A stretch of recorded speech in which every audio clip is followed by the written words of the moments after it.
สวัสดีพี่น้องมื้อนี้ยายสาวนอนตื่นขึ้นมาเห็นหน้าเพจพี่น้องดีใจหลายจากคู่กินเป็นคู่แท้เนาะค่ะเนาะคือพระเอกลิเกกับหมอลำแพ้วพราวหมอลำก่อนสิงผู้เข้ามักๆเนาะค่ะมื้อนี้เพิ่นเป็นคู่บ่าวสาวกันแต่งงานกันแล้วเนาะค่ะวันนี้โอ้ยดีใจนำพี่น้องข่อยนั่งลุ้นมาตั้งแต่หลายเดือนแล้วตั้งแต่เพิ่นเป็นคู่กินกันพุ่นล่ะบัดนี้ก็สินอนหลับพี่น้องบ่ต้องไปห่วงเพิ่นแล้วมักเด้พี่น้องข่อยมักคักมักแน่มักคู่นี้มักคู่กินคู่เนี่ยมักคักผลสุดท้ายก็ได้ยินดีนำเพิ่นเนาะพี่น้องเนาะยินดีนำเพิ่นสิได้แต่งงานกันแล้วบัดนี้ก็ได้โอ้ยแต่ก่อนน่ะเป็นห่วงเพิ่นย้านเพิ่นบ่อันย้านเพิ่นบ่ได้กันนะเว้าง่ายๆเนาะย้านเพิ่นบ่ได้กันก็นั่งลุ้นอยู่แต่ละมื้อน่ะเบิ่งเพิ่นสิเป็นคู่คิดหรือสิเป็นคู่แท้เนาะก็นั่งคิดอยู่เด้วันนี้เขาเจ้าก็ได้เป็นคู่แท้กันขอบคุณหลายๆเนาะค่ะขอบคุณทั้งสองคนนั่นแหละให้ทั้งความบันเทิงให้ความสุขพี่น้องทุกคนผู้มักเนาะค่ะอันผู้บ่มักก็บ่เป็นหยังผู้บ่มักบ่เบิ่งก็ได้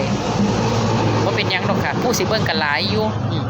ข่อยนี่ล่ะคนนึงเบิ่งจนตั้งแต่ใดเท่าใดมาตั้งแต่เพิ่นเป็นสมัยเป็นหมอลำสิงมา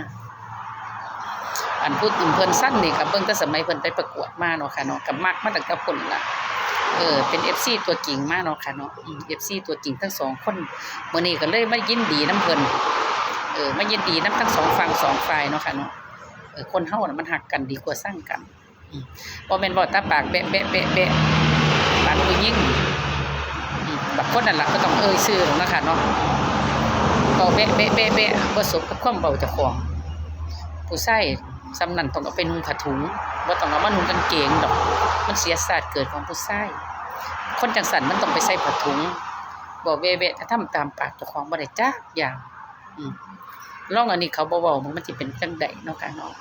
แต่คิดว่าคนเฮามันก็บ่ซวยเสมอไปดอกมันก็บ่แม่นว่ามันบ่ดีแล้วมันก็สิบ่ดีมันก็สิดีอีกบ่ได้มันก็อันนึงเลวแล้วบัดนี้มีแต่ความดีสิเข้ามาในชีวิตเจ้าของมันบ่ได้ซวยซ้ำซากดอกพี่น้องเกิดชาตินึงมันก็ซวยเทียเดียวซั่นล่ะบัดนี้ก็ขอให้มีแต่ความสุขความเจริญเนาะค่ะเนาะมีความสุขความเจริญคิดสิ่งใดก็สมความมุ่งมั่นปรารถนานี่แหละคนเฮามันต้องพลาดได้ทุกคนค่ะมันพลาดได้ทุกคนต่อไปนี่มันก็นับหนึ่งใหม่พี่น้องนับหนึ่งมันก็ต้องดีขึ้นเนาะค่ะมันบ่กล้าเลี้ยวลงดอกบ่ว่าถ้าผู้ใดเจอปัญหามาแล้วถ้ามาแก้มันก็ดีทุกอย่างเนาะค่ะเนาะดีทุกอย่างวางไหนค่ะวางไหนค่ะ